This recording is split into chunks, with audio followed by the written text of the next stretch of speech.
Hello friends. Welcome you all to our today's video.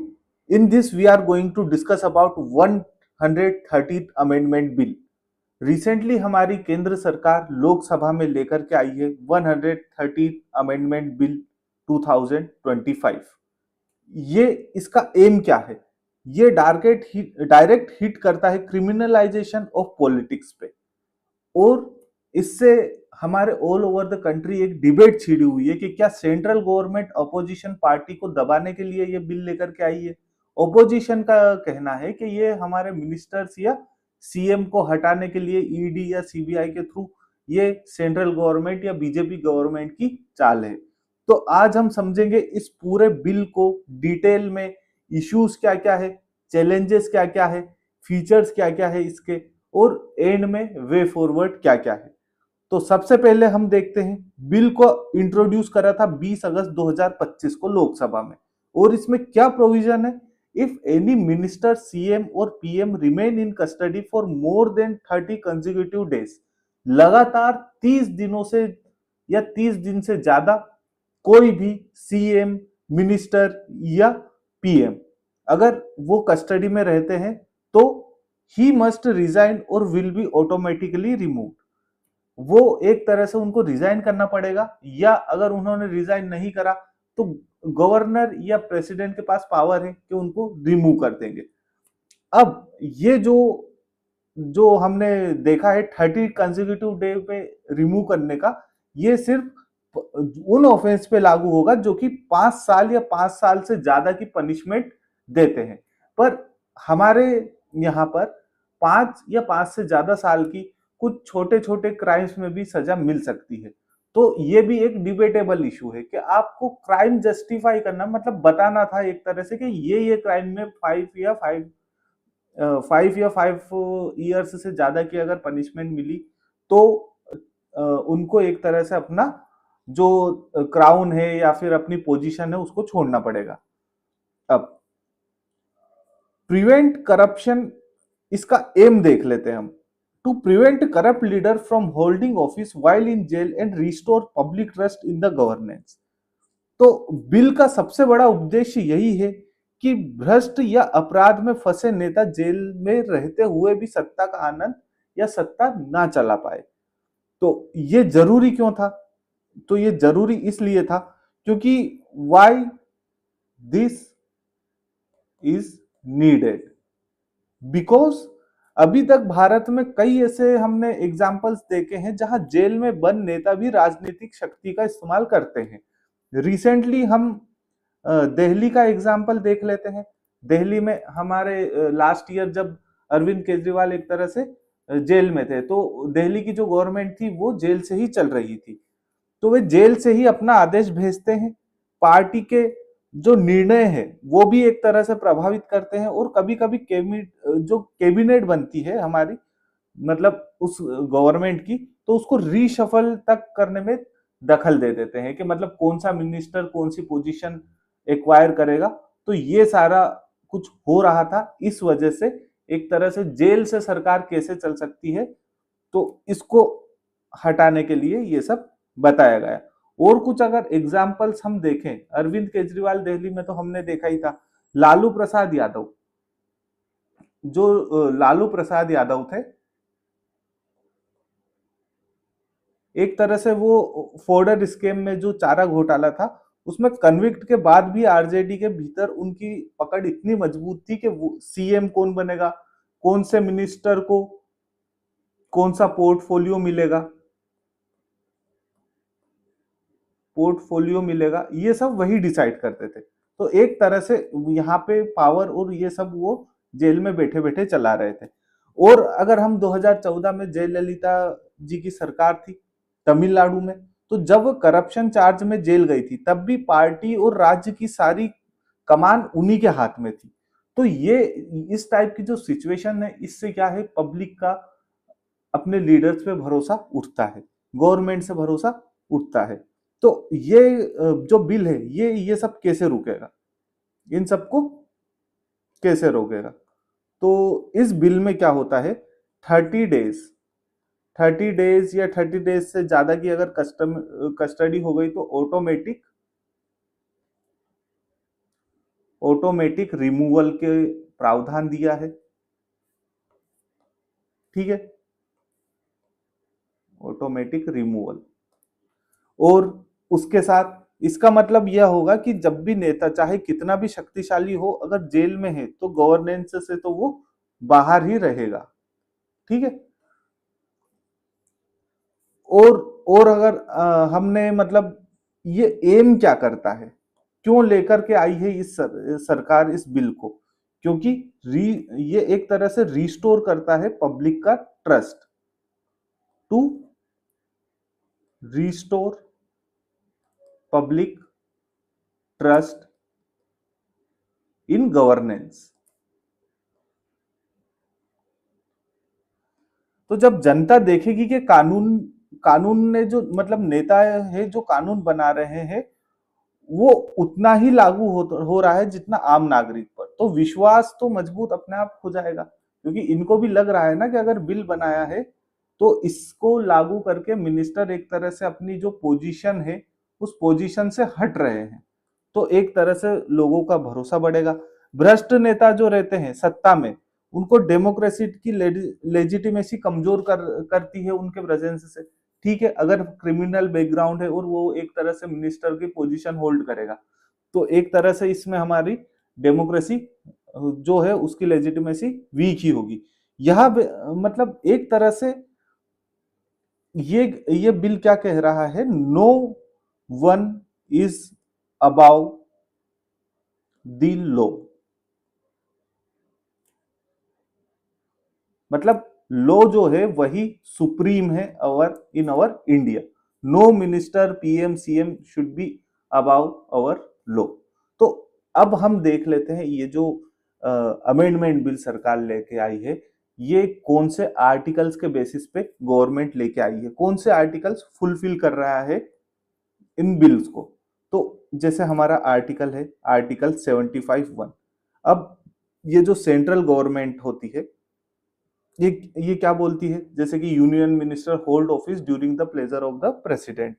तो जो prime minister है it shall be appointed by president and other minister also will be appointed by the president on the advice of prime minister.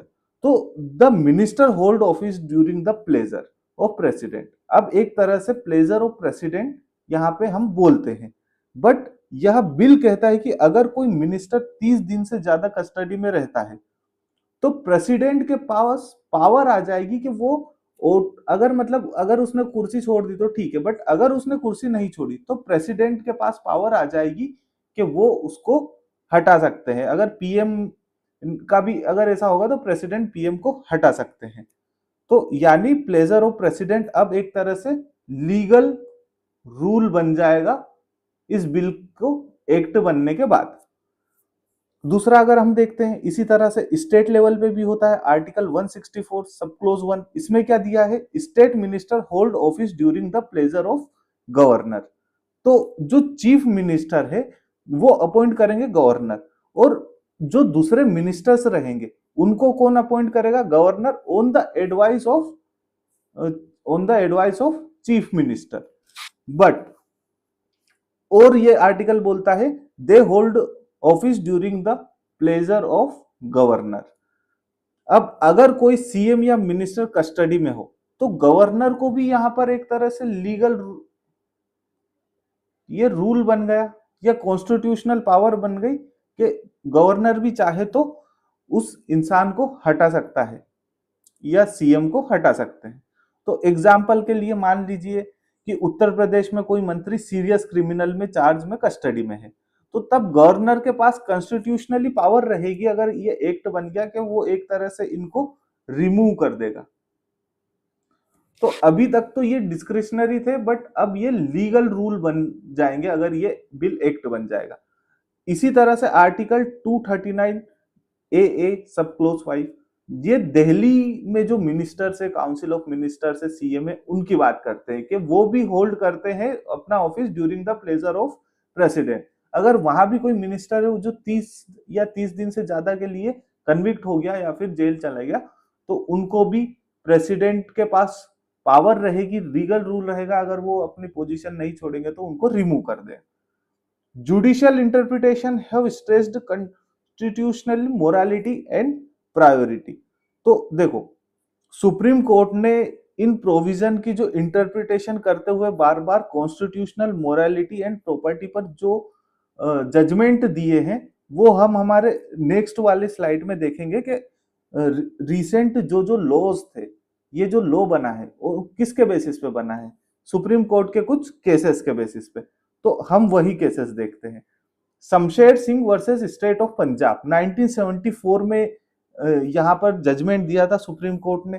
क्या कहा था कि जो president and governor act on aid and advice of council of minister, मतलब जो भी council of minister बोलेंगे उनके बेसिस पर ही जो प्रेसिडेंट एंड गवर्नर है वो काम करेंगे। ठीक है। सेकंड वाला है S R Bommai versus union of India 1994। It says the emphasis constitutional morality as the guiding principle. अब यहाँ पर मोरालिटी की बात कर रहे हैं सुप्रीम कोर्ट। तो हम जैसे अगर पहले वाले में देखें Shamsher Singh versus state of Punjab, तो इसमें प्रेसिडेंट और गवर्नर इंडिपेंडेंट अथॉरिटी नहीं है, ठीक है, क्योंकि वो काम करते हैं on the act of advice of COA, मतलब काउंसिल ऑफ मिनिस्टर के एडवाइस पर ही। पर अगर यह बिल एक्ट बन जाता है तो यह बताता है कि प्लेजर ऑफ प्रेसिडेंट या गवर्नर एक्चुअल मिनिस्टर की अकाउंटेबिलिटी पर ही निर्भर करेंगे। अब यह बिल उस अकाउंटेबिलिटी को और सख्त बना देगा, मतलब इसको लीगली रूल बना देगा। ठीक है। S R Bommai versus union of India 1994 में अब यहां पर वापिस से कॉन्स्टिट्यूशनल मोरालिटी की बात हुई है। यहाँ पर सुप्रीम कोर्ट ने सिर्फ गाइडलाइन और प्रिंसिपल्स का बोला है, मतलब एक स्ट्रिक्ट तरीके से नहीं बोला था। ये 1994 में है। तो इस टाइप के जजमेंट्स भी आपको याद रखने हैं ताकि आप आपके मेंस में आंसर राइटिंग में लिख सको। तो इस जजमेंट में जो सुप्रीम कोर्ट है उन्होंने कहा था कि कॉन्स्टिट्यूशनल मोरालिटी और फेडरलिज्म को अपहोल्ड करना है,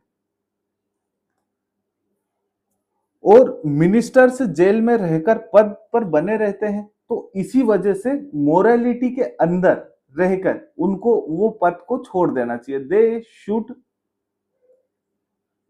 they should leave their post.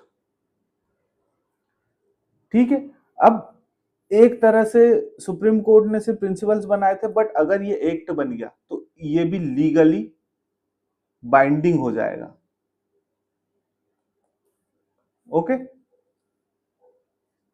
Next case देख लेते हैं हम।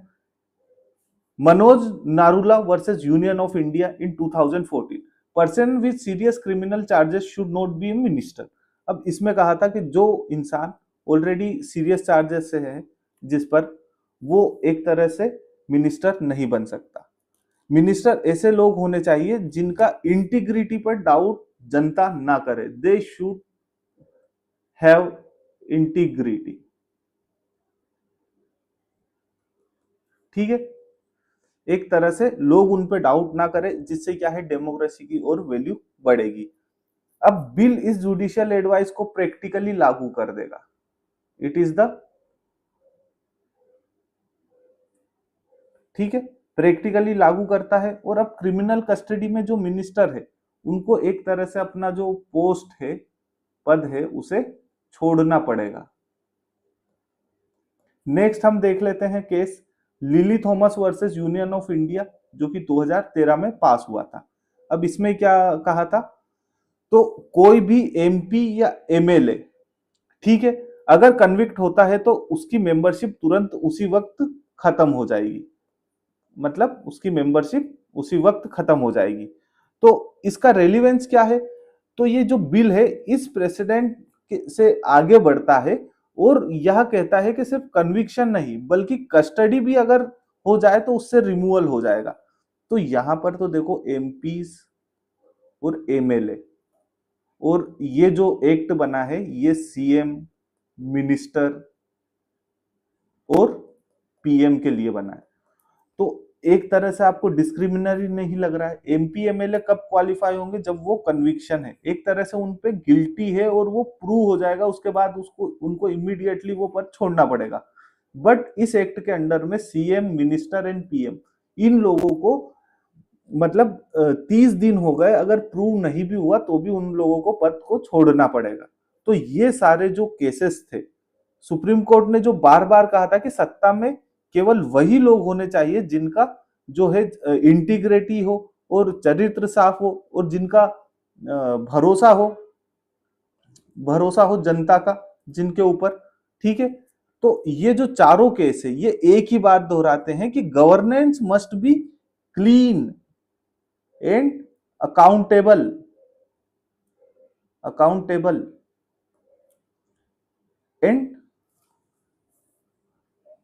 And moral.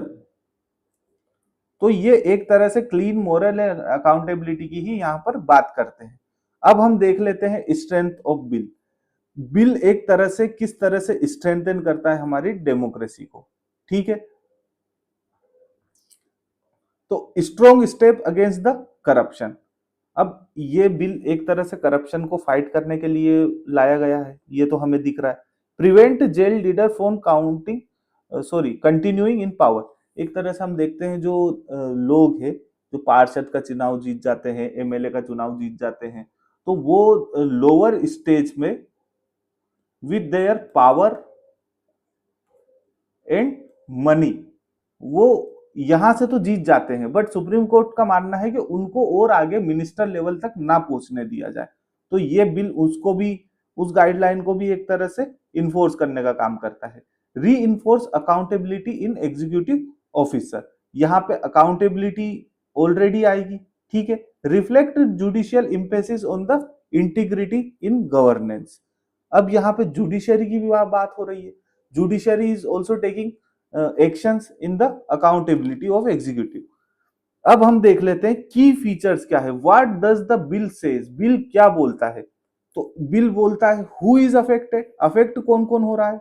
तो हमने देखा है पीएम, ओके, और union minister, after that CM, state minister, और इसके साथ साथ दिल्ली के सीएम एंड दिल्ली मिनिस्टर्स। ये एक तरह से सारे जो मिनिस्टर्स हैं और पीएम एंड सीएम है, उनको वो डायरेक्ट इस बिल से अफेक्ट होंगे। यानी कि यह बिल सिर्फ एमपीज या जो एमएलएज है उन पर नहीं, बल्कि एग्जीक्यूटिव विंग पर लगेगा, ठीक है। डायरेक्ट ये मोस्ट पावरफुल पीपल्स होते हैं, ये होती है एग्जीक्यूटिव विंग, जो कि सारी पॉलिसी फ्रेम करती है एक तरह से और उसको इफेक्ट में लाती है। नेक्स्ट हम देख लेते हैं ट्रिगर कंडीशन। कंडीशन क्या क्या है, ठीक है। तो जैसे जब कोई भी जो पीएम है या फिर सीएम है, ठीक है, या मिनिस्टर है, वो किसी क्रिमिनल चार्जेस या जो चार्जेस जिसमें 5 से ज्यादा साल की सजा होती है, उसमें जो ऑफेंस में गिल्टी पाए गए हैं, गिल्टी पाना ही नहीं, मतलब एक तरह से वो अगर अरेस्ट भी हो गए और लगातार 30 दिन तक उनको बेल नहीं मिली, they didn't got bail within 30 और मोर डेज, तो ये बिल उन पर लागू होगा। और अगर कस्टडी का हम देखें तो कस्टडी किन टाइम पर? ऐसे ऑफेंस जिनकी सजा कम से कम 5 हो या 5 साल से ज्यादा हो। तो कॉन्सिक्वेंसेस क्या क्या हो गए, अब हम देख लेते हैं इनके परिणाम। तो एक तरह से मिनिस्टर्स जो हैं उनको अनिवार्य रूप से एक तरह से उनका इस्तीफा देना है। अगर वह रिजाइन नहीं करते तो उनको एक तरह से ऑटोमेटिकली पद से हटा दिया जाएगा, इधर बाय द गवर्नर और प्रेसिडेंट। स्टेट के केस में गवर्नर एंड सेंट्रल के केस में एंड दिल्ली एंड सेंटर के केस में प्रेसिडेंट उनको। अब नेक्स्ट हम देख लेते हैं क्या बोलता है, रीअपॉइंटमेंट पॉसिबल है तो ठीक है। अगर कोई मतलब अगर 30 दिन या 30 दिन से ज्यादा के लिए कोई किसी को रिजाइन करना पड़ा, अगर वो बाद में गिल्टी प्रूव नहीं हुआ तो क्या वो वापस से अपॉइंट हो सकता है? अगर वो बेल पर पे आ गए हैं तो फिर क्या वो उनको अपॉइंट कर सकते हैं? तो इसका आंसर है यस। अगर वह व्यक्ति बाद में बेल पर बाहर आ जाता है या बरी हो जाता है तो उसे दोबारा मंत्री बनाया जा सकता है। तो जैसे अगर एग्जाम्पल देखें तो अगर कोई जो सीएम है वो करप्शन में 2 महीने कस्टडी में रहा और फिर जो है बेल पर बाहर आ गया, तो थ्योरेटिकली वह फिर से सीएम बन सकता है। ठीक है। अदर एरियाज कवर्ड, और क्या क्या कवर करता है? यहां हमने ऊपर देखा था pleasure of president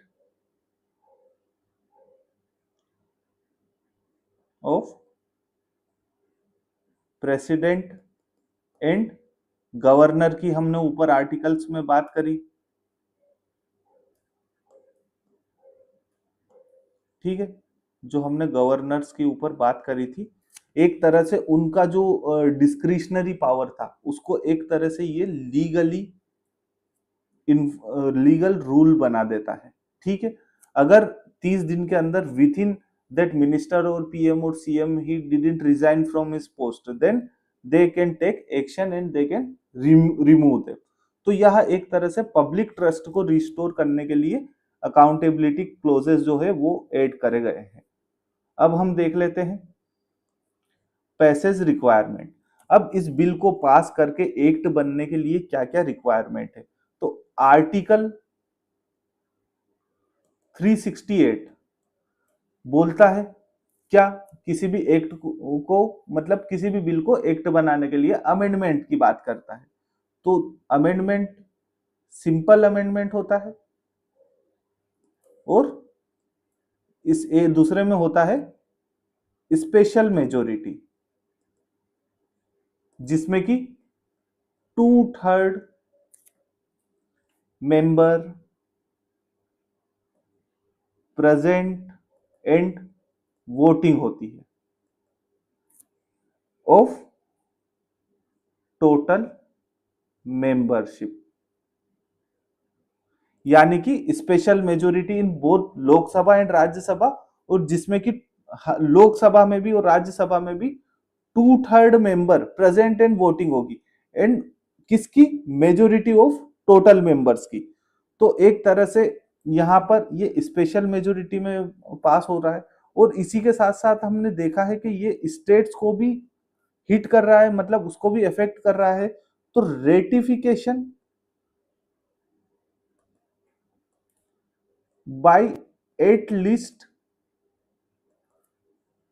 half states are needed, मतलब आधी स्टेट्स का रेटिफिकेशन इसमें रिक्वायरमेंट है। तो ये एक तरह से हमारे फेडरल स्ट्रक्चर को डायरेक्ट मतलब उसमें इंटरफियर कर रहा है। अब हम इसके कुछ इश्यूज एंड कंसर्न देख लेते हैं, क्या क्या इश्यूज एंड कंसर्न है जो कि ओपोजिशन पार्टी या जो मीडिया है, जर्नलिस्ट है, वो उठा रहे हैं। तो सबसे पहले तो presumption of innocence, article 21, it violate removal on arrest and not conviction. देखो, हम ये बिल कहता है कि अरेस्ट, और जो कि अरेस्ट होगा और कस्टडी की बात करता है। अगर कोई मिनिस्टर पीएम सीएम कस्टडी में जाए या 30 दिन या 30 से ज्यादा दिन के लिए कस्टडी या अरेस्ट हो जाए तो उनकी मेंबरशिप चली जाएगी। पर संविधान का आर्टिकल 21 क्या कहता है? ये कहता है right to life and life, right to life है ये। ठीक है, एक तरह से ये फंडामेंटल राइट है। And liberty. और कन्विक्शन के केस में क्या कहता है ये मानता है इनोसेंट until proven guilty। मतलब जब तक अदालत आपको कन्विक्ट करार नहीं दे देती आप गिल्टी नहीं माने जाओगे। तो ये directly article 21 of that minister उसका जो है ये हनन है, उसके जो उसको पावर मिली है आर्टिकल 21 से। तो एग्जाम्पल, अगर किसी मंत्री को पॉलिटिकली मोटिवेटेड केस में अरेस्ट कर लिया गया और वह 30 दिन कस्टडी में रहा, तो बिना कोई दोष सिद्ध हुए उसको एक तरह से मिनिस्ट्रियल जो करियर है उसका वो तो खत्म हो गया। अभी हम रिसेंटली देख सकते हैं अरविंद केजरीवाल को, he is no more the CM, because एक तरह से उनकी जो नेगेटिव इमेज है वो ऑल ओवर द पब्लिक के सामने आ गई थी। तो ये एक तरह से क्या करता है, करियर ही खत्म कर सकता है। इसके बाद नेक्स्ट पॉइंट देख लेते हैं, asymmetry. MP MLAs are disqualified only after conviction but minister under this bill remove on detention. तो हमने ऊपर ही बात करी थी कि जैसे एमपी और एमएलएज के लिए क्या प्रावधान है, वो तभी डिस्क्वालीफाई होंगे जब उनको कन्विक्शन एक तरह से जुडिशियरी उनको कन्विक्ट घोषित नहीं कर देती, तब जाके वो होंगे डिस्क्वालीफाई। बट अगर हम इस बिल को देखेंगे तो इसमें जो मिनिस्टर्स है वो बिना ट्रायल एक तरह से बिना कोर्ट के फाइनल जजमेंट से पहले ही अगर वो डिटेन हो जाते हैं 30 दिन के लिए, तो वो एक तरह से रिमूव हो जाते हैं, डिस्क्वालीफाई हो जाते हैं उस पोस्ट के लिए। पॉलिटिसाइजेशन रिस्क ये भी है, पीएम और CM can misuse advice power, protect allies और टारगेट राइवल्स। तो एक तरह से अगर हम देखते हैं ये पीएम सीएम या काउंसिल ऑफ मिनिस्टर की एडवाइस पर काम करते हैं, मतलब ये जो मेन बॉडीज होती है, ठीक है, वो पीएम के कहने पे बात करती है। जैसे सरकार, हम एग्जांपल ले लेते हैं, बॉडीज का नाम पुलिस हो गई, ईडी हो गई और सीबीआई हो गई। ये एजेंसीज जो है ये मिसयूज करके जो विरोधी पार्टी है उनको अरेस्ट करवा सकते हैं, ठीक है, कस्टडी में डलवा सकती है। तो अगर एग्जाम्पल देखें तो कई बार देखा गया है कि जैसे ओपोजिशन लीडर को लंबे समय तक एक तरह से प्रिवेंटिव डिटेंशन या करप्शन मामलों में कस्टडी में रखा जाता है। एग्जाम्पल हम अरविंद केजरीवाल को ही देख लेते हैं, जो लास्ट ईयर का ही केस था, ठीक है। तो एक तरह से अगर ये बिल उस वक्त एक्ट होता तो उनको सीएम की पोस्ट से रिजाइन करना पड़ता। अब हम देख लेते हैं वे फॉरवर्ड। वे फॉरवर्ड क्या क्या है, ठीक है, सॉरी, वे फॉरवर्ड से पहले हमारे 2 पॉइंट और छूट गए। Instability, revolving doors, resign on detention, rejoin after bail. अब यहाँ पे इनस्टेबिलिटी कैसे आ गई? इनस्टेबिलिटी की अगर हम देखें तो सोचो, अगर जैसे कोई भी मिनिस्टर है वो कन्विक्ट हो गया 30 दिन के लिए और वहां से वो रिमूव कर दिए गए उनकी पोजीशन से, बट आफ्टर बेल अगर उनको जब बेल मिली तो वो वापिस से उस पोस्ट पे आकर के बैठ जाएंगे। तो जिससे क्या है, गवर्नमेंट में जो है वो अनस्टेबिलिटी आ जाएगी, गवर्नमेंट है वो अनस्टेबल होगी। तो यहाँ पर एग्जिट हुआ, फिर एंट्री हुई, तो एक तरह से यहाँ पे अनस्टेबिलिटी का डर है, ठीक है। लास्ट पॉइंट अगर हम देखें और बात करें तो वो बोलता है over broad scope includes even relatively minor offence with 5+ year punishment. अब इसका क्या मतलब है कि देखो, भारत में ऐसे कई अपराध है जिनकी पनिशमेंट 5 साल से ज्यादा है, ठीक है। ऐसे बहुत सारे अपराध है। अगर एग्जाम्पल देखेंगे, प्रोटेस्ट प्रोटेस्ट करने से भी 5 या 5 साल से ज्यादा की जेल हो सकती है, ठीक है। और अनलॉफुल असेंबल, अगर मतलब एक तरह से डिस्ट्रिक्ट ऑफिसर को इन्फॉर्म किए बगैर असेंबल हो गए अनलॉफुल तरीके से, तो वहां पर भी ये पनिशमेंट है। तो अब इतनी छोटी पनिशमेंट के लिए आप पीएम या फिर सीएम या फिर मिनिस्टर को रिजाइन करने के लिए कैसे बोल सकते हैं? तो यहाँ पर ये भी एक तरह से इशू है। तो अगर एग्जाम्पल देखें तो प्रोटेस्ट और अनलॉफुल असेंबली से कुछ जुड़े हुए 5 से ज्यादा साल के लिए सजा का प्रावधान है। ठीक है, तो अगर किसी नेता को ऐसे मामले में अरेस्ट कर लिया गया तो उसे भी इस बिल के तहत हटाना पड़ेगा। ठीक है, एक तरह से उनके पूरे राइट्स का हनन है यहाँ पे। तो इसका सॉल्यूशन क्या है, वे फॉरवर्ड क्या हो सकता है, वो हम अगली स्लाइड में देख लेते हैं। What could be the solution of this bill, मतलब इसमें और क्या प्रावधान किए जाए जो कि इसमें जो इरेगुलरिटीज दिख रही है वो खत्म हो जाए। तो फर्स्ट तो है link removal to framing of charge not mere arrest.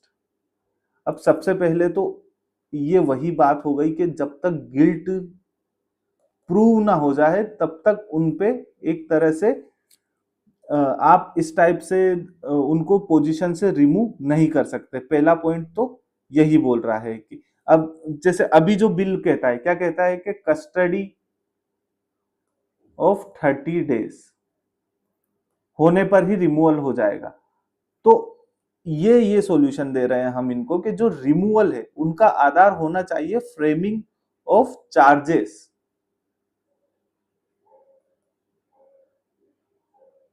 By court.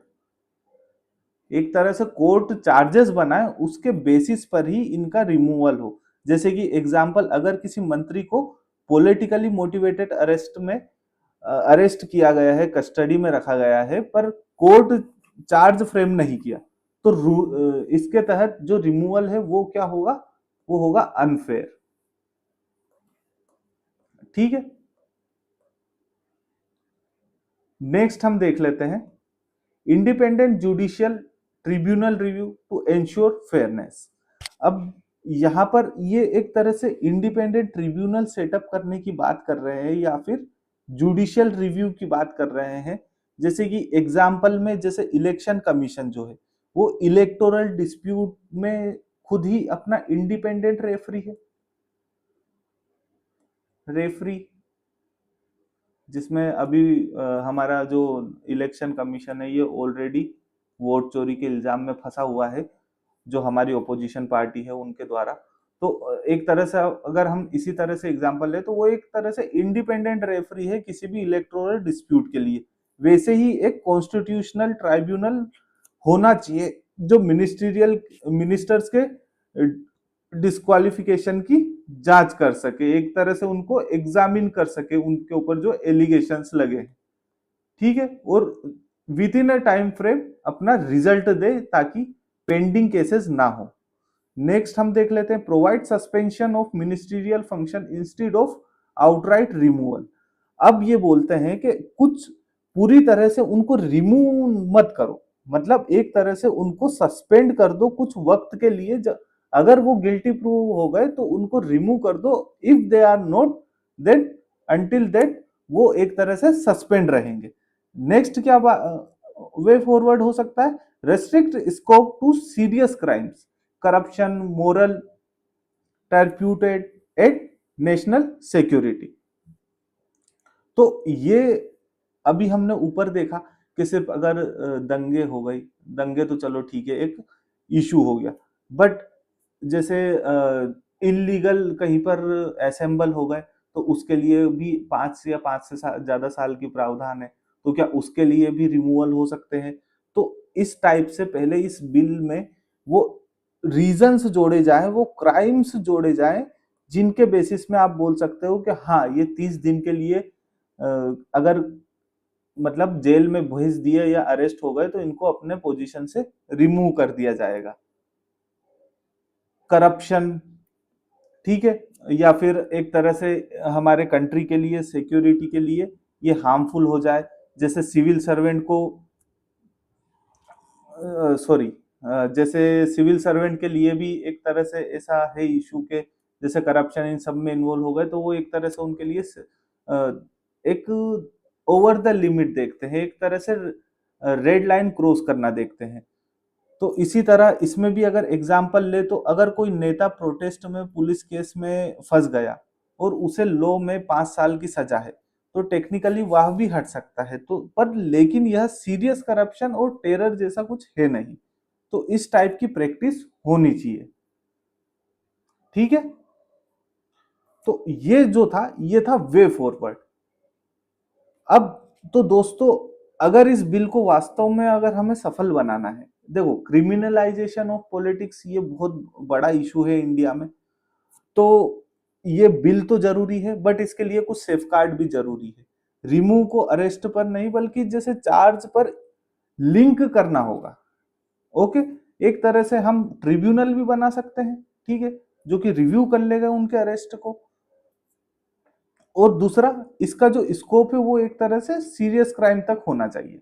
तो आज के जो हमारा जो वीडियो था इसमें हमने पूरा 130 अमेंडमेंट बिल करा है, और इसमें कुछ पॉइंट्स है, ये आप लोग नोट्स कर सकते हैं आपके मेंस आंसर राइटिंग के लिए, और प्रीलिम्स के लिए भी समझना ये बहुत ही इंपॉर्टेंट है।